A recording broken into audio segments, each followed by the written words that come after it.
गजाननं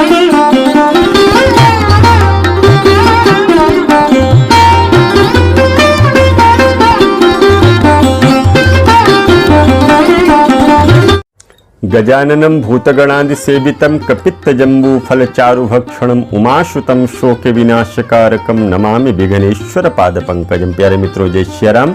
आज कार्तिक मास के 13वें अध्याय की पावन कथा हम लोग श्रवण करने जा रहे हैं। दैत्यों के क्षीण प्रहारों से व्याकुल देवता इधर उधर भागने लगे।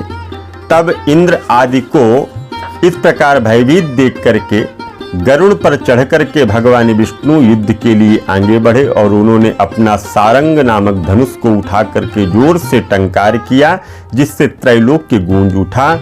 पल मात्र में ही भगवान विष्णु ने हजारों दैत्यों के सिर को काट दिया। यह देख करके जलंधर क्रोध की सीमा न रही जलंधर को, और फिर तो भगवान विष्णु और जलंधर में घोर संग्राम प्रारंभ हो गया।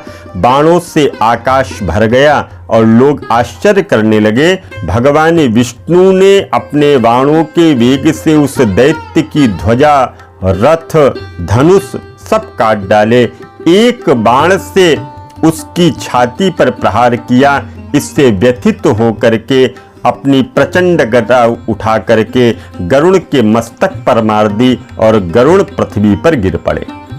साथ ही क्रोध में उस दैत्य ने अपने ओठ काटे और भगवान विष्णु की छाती में तीक्ष्ण बाण मारा। इसके उत्तर में भगवान विष्णु ने अपनी गदा काट दी और अपने सारंग धनुष पर बाण को चढ़ा करके बीधना आरंभ कर दिया।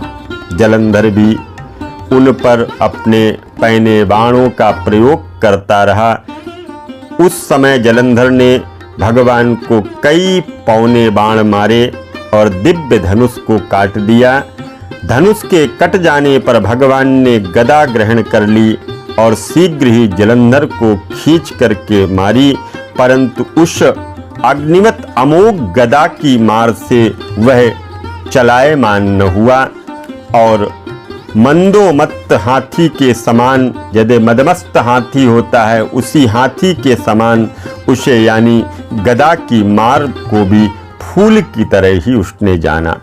साथ ही उस युद्ध दुर्दम ने अत्यंत ही क्रोधित होकर के अग्नि मुख त्रिशूल उठा करके भगवान विष्णु के ऊपर उसने छोड़ दिया और भगवान ने शिव के चरणों को स्मरण करके नंदन नामक त्रिशूल से उसके त्रिशूल का छेदन कर दिया।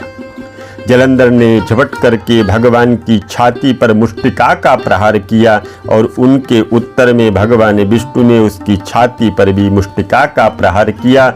फिर दोनों घुटने टेक करके बाहों और मुष्टिका से बाहु युद्ध हुआ है और कितनी देर तक भगवान उसके साथ युद्ध करते रहे। जब वे कुछ श्रमित हो गए तब सर्वश्रेष्ठ मायावी से भगवान उस दैत्य से मेघवाणी में बोले, हे रण दुर्मद दैत्य श्रेष्ठ, तू धन्य है जो इस महायुद्ध में इतने बड़े बड़े आयुधों से भयभीत नहीं हुआ। तेरे इस युद्ध से मैं बड़ा प्रसन्न हूँ। तू चाहे वर मांग, मैं अदेय वस्तु तुझे वर के रूप में प्रदान कर दूंगा। मायावी भगवान विष्णु की ऐसी वाणी को सुन करके जलंधर ने कहा, हे भावुक, यदि आप मुझे खुश हैं और वर दीजिए कि मेरी बहन के साथ आप अपने सारे कुटुंबियों सहित मेरे निवास पर पधारिए, मेरी बहन के साथ आप मेरे निवास पर आइए। नारद जी कहते हैं उसके ऐसे वचनों को सुनकर के भगवान को खेद हुआ, किंतु उसी क्षण देवेश ने तथास्तु कह दिया कि मैं अवश्य तुम्हारे घर पधारूंगा। अब भगवान विष्णु सब देवताओं के साथ जलंधरपुर में जाकर के निवास करने लगे। जलंधर अपनी बहन लक्ष्मी और देवताओं सहित वहां पाकर के बड़ा प्रसन्न हुआ और फिर तो देवताओं के पास जो रत्न आदि थे उनके स्थानों पर दैत्यों को स्थापित कर दिया। जलंधर पृथ्वी पर आया, निशुंभ को पाताल में स्थापित कर दिया और देव दानव यक्ष गंधर्व सर्प मनुष्य नाग को अपना वशवर्ती बना करके त्रिभुवन पर शासन करने लगा। उसने धर्मानुसार सुपुत्रों के समान प्रजा का पालन किया और उसके धर्म राज्य में सभी सुखी थे। तो इस तरह से आज की पावन कथा 13वें अध्याय की हमने आपको सुनाई। आगे की कथा में पुनः मिलूंगा।